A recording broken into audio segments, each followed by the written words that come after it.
nkeneye kuba nakubaka nta kuntu twageraho tugabana ibyo ababyeyi basize nyine tugire buri wese agire umugabane we ati reka da dusanzwe turavukana aho nawe wamenye ko mu by'ukuri aho yatangiye kumenya ko tuvura ati reka da tube baragutoraguye bakuza nangaha yari amakuru avuga ati rero ati witwa isaba abakobwa ati yakuvanye i Kigali kuko ati buriya hari mwabaga bita ahaza ari Kibicanga mu Kiyovu atubwo kubera ko yakoreraga ati yakuzanye gutyo ufite imyaka 2 ese uvuga ati use noneho nta muntu ndeba nta data wacu nta mama wacu ntaki ndabagute abo ngaba twabana nk'abavandimwe baranyihakanye ese bakuvuga ati ubu ngubu nyine urumva agiye gutangira zero nawe ndabaza nta nkuko ntari baragomba kubaza pe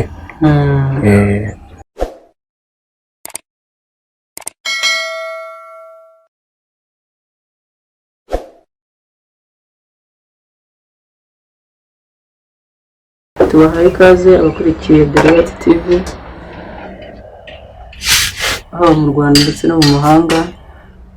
Tumaze kubimenyera yuko dukorera abantu by'ukuri ubuvugizi, ntabwo ari ku bibazo byo kuvuga ngo no gushakisha imiryango gusa, oya tugira n'ibibazo. Hari ababa bafite ibibazo bitandukanye mu buzima, narababwiye ngo isi ntabwo yaduhiriye kimwe. Hari nabo ubuzima bwabashije guhira bakagera aho bagera, hari abandi byanze bitewe n'impamvu runaka. N'urwo rwego rero twebwe tugerageza gushaka abantu bari muri ubwo buryo ibintu byanze kugira ngo turebe icyo twafasha. Uko nkora mbivuga, ufite abashe gufasha udufite mu buryo bwabo bwose bushoboka. Umusanzu wacu twe dutanga rero ni kugira ngo abo ngabo tubashe kubafasha bajye hagaragara. Ni muri urwo rwego rero uyu munsi twakiriye umwana w'umusore aza gutangira twibwira, tusangiza ubuzima bwe muri rusange. Nguhaye ikaze. Murakoze. Mazina yawe twanditse? Mazina yanjye nitwa Tuyishime Fabrice. Mu rugo ni hehe? Mu rugo usanzwe mu rugo aho navuye aho mba ni mu Gakenke, mu karere ka Gakenke, Murenge wa Muyungwe, Intara y'Amajyaruguru. Yego. Uyu munsi uri kuri Kigali n'uwo ubu ngubu musanga muri Kigali. Naje guhiga nk'abandi bose, naje gushaka ubuzima.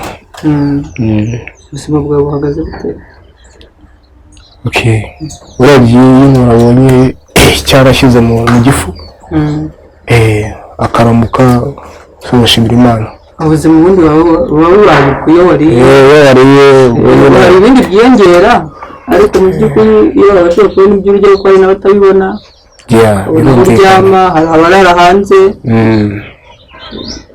Iyo ibyo byashobotse murashima? Ndashima itare nkavuga ati barifashe mugihe n'iki nabona cyo kurya nibura. Nuko uyu munsi rero nifuje ko tuganira, ariko mu by'ukuri tuhaganira ku buzima bwawe bwite. Nk'uko wabimbwiye yuko uri umwana ushakisha umuryango we, ndagira ngo mbwire waburanye nawe gute, usangize n'abadukurikiye mu by'ukuri amateka yawe. Muri make gusa njyewe sinigeze mvuga ngo wenda ndabona umuryango wanjye cyangwa se ndaburana nawo, gusa nisanze ndererwa ahantu ku mukecuru. Yego. Aho ngaho muri Gakenke? Aho muri Gakenke. Gusa njyewe sinavuga kuri uvuga ati wenda mama papa nta nzi, nta mfite, nta mbese nicyo kirabonaga umukecuru, niwe nitaga data, niwe nitaga mama, nibyo ngibyo. Umukecuru abareraga muri bangahe? Umukecuru yatureraga turi abana 3, njyewe umuhungu n'abandi bakobwa 2. n'abandi bakobwa babiri. Abakobwa babiri se barabuwe umukecuru? Oya, nabo ntabwo barabuwe umukecuru. Nabo ni imfubyi gutyo. Nabo ni imfubyi yagiye arera. Nabo ni imfubyi yareze. Maze gukura ubwo wakuriye kuri uwo mukecuru? Nakuriye kuri uwo mukecuru. Nta handi uzi? Nta handi nzi. Ntaho nigeze menya. Ntaho nigeze menya. Nawe. Umukecuru se ariho ubu ngubu? Oya, yitabye Imana. Yitabye Imana mu ubuzima bwa 2004. Ubuzima bwaho hagati kunwarera nabo bana bamaze gukura se nko wakuri wabaye igihe kingana cyo kuri Miss Mubona muri Kigali? Kugira ngo ubusazi bufite mwaka 29 tumaze 30 uko ejo bundi ejo mu 12 nzugo 30 mu kwa 12 kwa 12 nibwo nzugo 30. Amakuru agiye marwa n'umukecuru bavuga ko basigayeyo bamujyanyeyo mfite imyaka 2. Imyaka 20 yose niho wayimaze? Niho nayimaze. Ariko akimara gupfa sinahagumye kuko yaje ibintu by'amashuri kwiga naje gushaka ubuzima nyine nibwo nje mu kibazo na 13 aya gushaka ubuzima gutyo ngenda mpiga ariko ntakova ntabwo nararerewe. Nkaza ngakora akazi ngashakisha nkataho ngaho. No kuvuga ngo nta ubuzima bwawe buri aho ngaho muri Gakenke? Muri Gakenke ko umukecuru ntabwo kwiga se? Kwiga nyine byaravuga ati umwana ntabwo yagomba kuba ngaha, reka turi twamutangira mu ishuri. Ubwo bashyize muri garidiyene ndiga bibaho ngaho ngeze mu wa 4 primaire ubwo haje imishinga y'Amerika yitwaga ngo ni Chap Caritas. Ubwo baravuga ati dushaka imfubyi zitagira ababyeyi, ubwo rero nibwo bazifashe no kwiga. Muri urwo rwego nanjye bamfashemo. Nanjye baramfashe njya kwiga barangirwa nibwo bamakayi bama uniform ntangira kwiga gutyo. Ndakomeza ubwo nza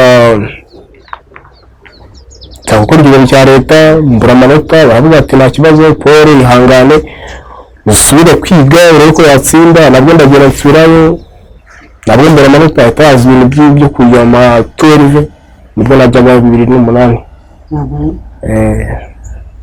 Najyaga ntangira kwiga mu wa mbere. Aho ngaho ko umukecuru ariko umukecuru yaritambukiye birikana icyo gihe Imana yaratambutse ariko nkabana n'abo bakuru babiri ubwo twari twasigaye mu rugo turi 3. Ariko ku ruhande aho ngaho umukecuru yifite abandi bana be yabyaye. Abana bamwe barapfuye ariko n'abashaka kubona ni 3. Abakobwa babiri n'umugabo umwe. None ngo ushize n'abo bandi baharira mwari 6. Ntabwo twabaga bari barashatseho. Bari barashatse batuye mu ngo zabo. Nuko warakomeza ujya mu ishuri uriga? Ndiga ko turakomeye banatsinze nibwo bahise bambwira ati kujya kwiga. Ngeze mu wa 5 umushinga wari usigaje umwaka umwe. Batubwira ati rero ababifuza kugira gutya abifuza kwiga imyuga nibaze tubariho imyuga. Nigaga indimi nigaga FK bahita mvuga ati reka njye kwiga imyuga. Kuko nibaga ko n'ubundi mu mushinga wari kwangiye nshobora kuzagera hejuru agatsinda ugasanga n'ubundi sinkomeje ugasanga n'ubundi yicaye kuko nifuza kuba bitaba kwiga imyuga. Nize mécanique générale. Usubira wikoresha? Ntaho ubwo wagize igihe kingana iki? Wagize igihe cy'imyaka 2. Wagize imyaka 2 ntabwo ufite aho ubikoresha? Ubwo buzima bwo kunyura aho ngaho hose ko ndumva imyaka myinshi wayimaze ko umukecuru. Uvuze ko yagize ikibazo muri 2013? Nyirangiza kwiga imyuga. Kirenza kwiga imyuga? Uhita uza gushakira ibintu gusa akazi ukora gafite aho gahura n'ibyo wize? Twese ntabwo kazi ibyo twiga twagira twabona aho tubikoresha. Umuntu ahiga ukwe. Icyo kigo amafaranga nicyo ukora. Nicyo ukora. Urimo ubona rero gusanze igatsinda ahantu ubwo twaganiraga na Mugisha nawe yatubwiye ko ari akorera. niho nagusanze ni biriya nawe ukora. oya njyewe mbaye nkariya kuvuga ati umukiriya yaje aguza n'igikoresho kuri bariya bacuruzi bacururiza cyangwa igikoresho cyemewe ubwo nyine tukakikorera kugira ngo tubone amafaranga kugira ngo ubone amafaranga mbese ni akazi k'ubukarani nk'ubukarani kugira ngo ubikoze igihe kingana iki? nta gihe kimwe kuko bikaza nk'imyaka nk'ibiri kuko nabanje gukora ahitwa Ikabuga ahangaha batsinda amaje vuba ahangaha ntabwo ari igihe kinini cyane. Ntabwo ari igihe kinini. Maze nk'amezi nk'atatu ibatsinda.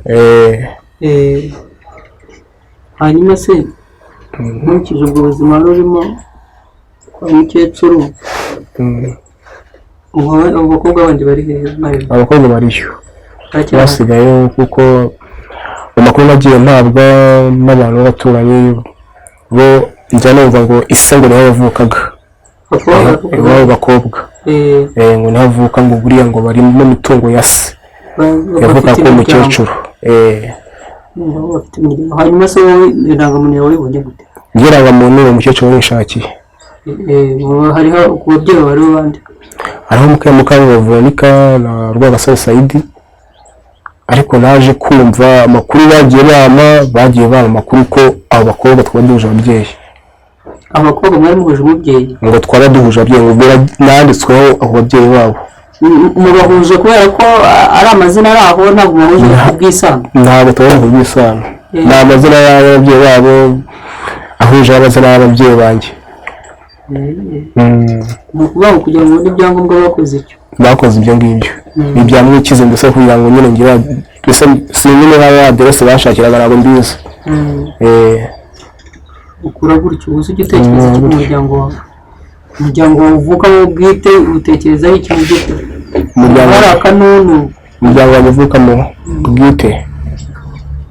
So shingiye kuri ibyo ngibyo aho ngaho mvuga hari abakobwa niho nafataga nk'umuryango ariko byaje guhinduka. Byaje guhinduka nyuma kuko bagerageje kubavuga ati se ko tuvukana bikaba umwe yaje kwiga ko tuvukana bikaba nyine kuba nakubaka ntakuntu twagira ngo tugabane ibyo ababyeyi basize nyine tugire buri wese agire umugabane we. Ati reka da dusa turavukana. Aho nawe wamenye ko mu by'ukuri aho yatangiye kumenya ko tuvukana. Ati reka da tuwe baragutoraguye bakuzana ngaha.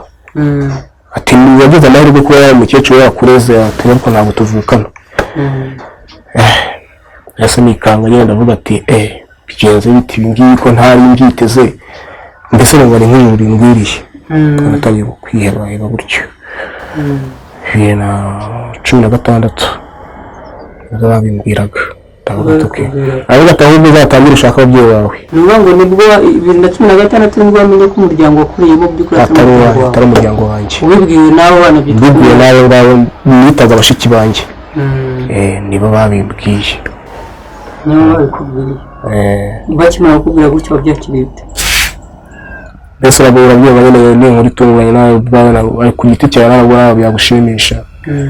Mbese uvuga ati buse noneho nta muntu ndeba nta data wacu nta mama wacu ntaki ndabagute abo ngabo twabana nk'abavandimwe baranyihakanye.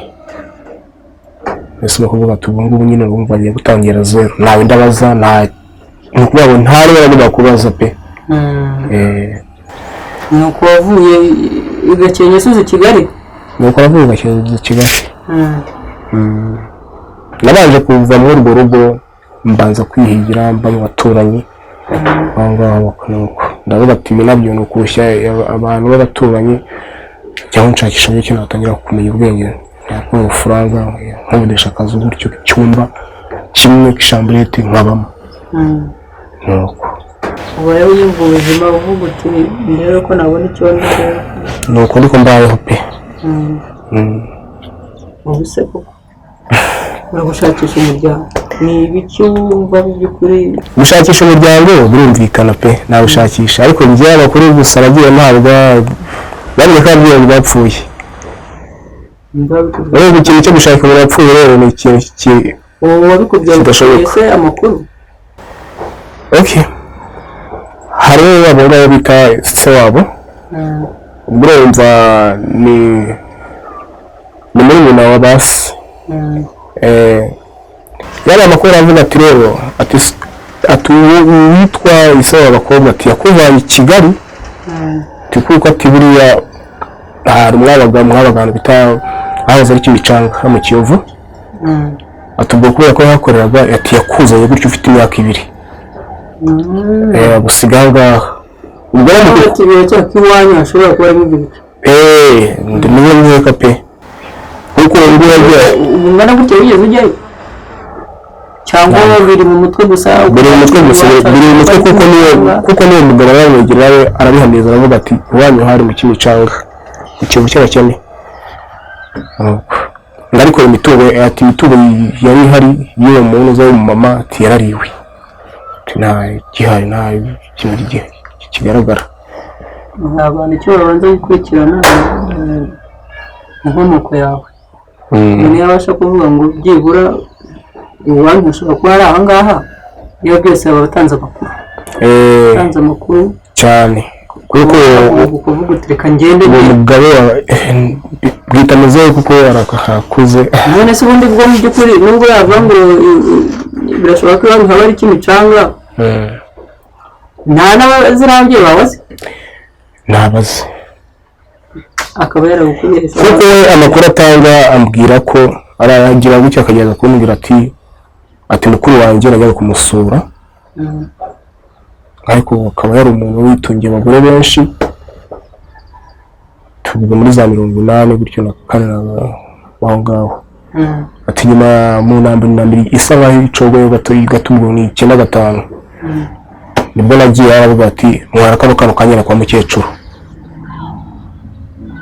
niyo nubwo buryo waboneka aravuga ati nuko nakuzanye ku rutugu rubuhetse tuyakana gatoya umusaza ngewe igiti cyanjye gifite amakuru ibyo birangira gutyo ubwo nikora yageraga aha ngaha ati muri Gakenke ibyo birangira gutyo ndase ndabibaza ati se aho wavuye ntabwo ati kibazo cyo niko mukuru yanjye yakumpaye yitwaga nde ubwo Gasore Saidi uwo nyine kuranga mu yawe nese wazajye ku Kimicanga ntaho nabariza kucyumva nabaza kuko ndi imyaka ishize myinshi cyane ntabwo urumva Kimicanga kujya mu buyobozi bwaho buriya iyo umuntu adafite amakuru ashobora guhera utangira mu buyobozi kujya mu buyobozi bwaho ukabaza amakuru ukabatse umuntu witwaye amazina muramuzi uhera aho ngaho iyo hageze uboneka uvuga uti umuntu turamuzi none ko yaruye ngewe ikintu nakugiraho inama yo gucika intege ayo mazina n'ubuyazi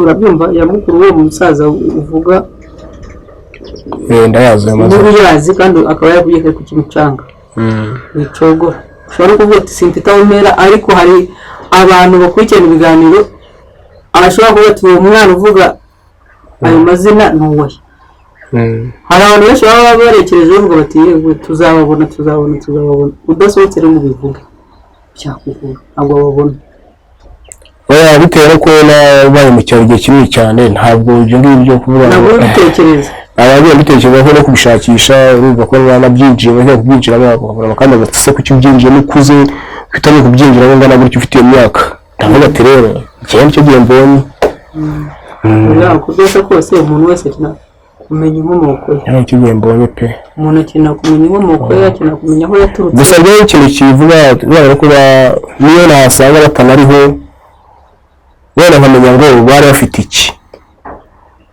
umwana wagenda uvuga ati bari bafite iki wowe intention yawe iyo kuvuga ngo mu by'ukuri ushobora kubona aho data bivugwa ko yabaga cyangwa yakoraga amakuru yawe bishobora kuguhereza kumenya ngo ikirere cyacu cyari iki ahangaha hari aha naho gutekereza ngo baba bafite icyaho abantu bafite imitima itandukanye harimo ushobora kuvuga ati uyu mwana agiye kuboneka se kandi agira ati kuboneka tuvundire mu bintu byacu twari tumeze gutya intention yawe iyo yandi yo kuvuga ngo ndakeneye kumenya inkomoko yanjye menye umuryango wanjye menye aho naturutse menye yumvikana byo hanyuma ubu ngubu ubuzima bwawe buhagaze bute ubu ngubu nyine nuko nguko nyine nuko mbayeho nyine ndakora akazi k'ubukarani ntabwo ari bibiri nkarya ibyo ngo ndasevinga 500 yo kuzishyura inzu nuko nibwo buzima ubonye ariko aho ujya mu igaraje gukora wako ndi mu igaraje nakora mbese ukora ntusevinga nikora ntugera aho ubika ukavuga uti byanga bikunda ushobora kutazafashwa n'undi muntu kwinjira mu igaraje nkazabyifashamo pe amagaraje yo muri iki gihugu arahenze kuko buriya urabona igaraje bya bakeya kuryinjiramo ni 300,000 urumva rero kuzafata amafaranga n'icyo urarya uriyambika ukanasevinga ukishyura n'inzu numva ko amafaranga ni menshi cyane aba ni menshi cyane ubwigire n'irya ni igaraje rya makeya kuko naho nagiye nshakisha uburyo ki nakora n'akazi k'ubuyede mu igaraje bakaba kugira ngo ukore imikino kugira ati bakanaraniza bakaba bati uzakora amezi 6 utishyurwa ubwo urumva gukora amezi 6 utishyurwa ubwo bagufata nk'umuntu w'umustajiyeri utazi ikintu ugahera n'ishuri ugiye kwiga ubuzima ntabwo bworoshye ariko komera gukomera ndakomeye kuko n'ubundi ujya usenga ndasenga kugeza itungo no gusenga udasenze cyane cyo ubundi ifunguro rya mbere ni isengesho kuko udasenze ntabwo waramuka ushobora kugira ahura n'ibibazo byinshi na byinshi mu buzima bwawe ni ukuvuga ngo amakuru y'umuryango ushakisha ni ayo ngayo nayo bafiteho amakuru yawe ushakisha ni ayo ngayo ni ayo ngayo none se amazina yawe watubwiye wayitiwe rero mu by'ukuri ku buryo ushobora no kuyavuga nsigaye gato inyuma baje gukora umukecuru aya mazina yitwa Tuyishime Fabrice atari yo nitwa yabitaga Kwizera Prosperi niyo mazina nitwa niyo ushakishiza ari umuryango niyo nshakishiza ariko nyine aho ngaho kubera ko twiriwe turi abana ngo tume dukina baravuga ati akakara n'akamayibobo ngo ngera ngaho mu gakinye bavuga ngo uyu ni mayibobo byaje n'izina ry'imigabo bari baragize mbese n'abasinema bari baramaye bavuga ngo uri mayibobo ngo mu mujyi nk'abakamagara nkwitaba mayibobo mu mujyi nkwitaba kuko ari mu mujyi nyine nkwitaba nibi gukomeretse izina ryo ryakira ntabwo mayibobo mu mujyi kuko n'umuntu muri rusange n'ubundi muri sosiyete tubaho n'umuntu ushobora kugenda gutya muri atega uvuga ati bite wamborowe avuga ati sawa ukigendera ukigendera kugira ngo bice kabiri ikindi kandi noneho hari ibyagiye birabonetse bimwe na bimwe wenda kuvuga ngo uwo mugabo wavuga ati mukuru wanjye nawe kunsigiye noneho abakobwa nabo bakambwira ati natwe dufite andi makuru y'uko yita papa wacu ababyeyi ushobora kwishyira ku babyeyi bacu ati wowe mubyeyi wawe ati twakora amakuru ko umubyeyi wawe yavukaga ibyumba yemeje ibyumba mu majyaruguru muri Gicumbi yahoze ngo ari ibyumba bose bashingira kuki bashingira ku makuru nyine bahabwa n'abandi bantu nabo bafite imiryango imwe aha ngaha Kigali ngo yagisabura mwana ngo yavukaga ibyumba ngo mwita turatsinze ngo ahubwo baza mushakisha atsinze nde ngo mwita turatsinze ngo yitwa niko yitwaga ubwo hakaba havuye izina rya bose nabo batsinze bishobora gute kuba yavutse ku bagabo babiri ibyo nabyo bikancanga amateka yawe ntabwo wese mu by'ukuri kugira ngo ukomere yumvikana nyine murarihangana Fabri rero turi kugana ku musozo navuga ngo mu by'ukuri mu macema ntabwo byoroshye ubuzima wanyuzemo buragoye byonyine upfubye ni ikintu kitoroshye utabwira umuntu ngo nakikorera gishobore ariko hamwe n'Imana ijya ibashisha abantu bakabasha upfubye irimenya n'ubundi twebwe uko yiri hari zuhirwa ukabona ababyeyi nk'uko ariko natwe tuba tukibashakira tubisaba Imana tuvuga ati natwe tuzababone umwe tutanababonye urumva yuko n'ubundi nibwo buzima ni nk'ikimenyetso cy'ufite se bakumenyeraho byibutse njyewe sinzi niba narigeze mbabara wenda mu buzima bwanjye cyo bumva amaraso gusa njye nisaza kujya mu gatuza inkovu ni nini se ntabwo ari nini cyane gusa harimo no kubaka sinzi ngo nakomerekeye hehe ntabyo nzi. ni nini ireba ubona ari nini mujyana abakovu gatoya karimo no gutya ntabwo uzi uko byagenze ni nkacyo cyaba ikimenyetso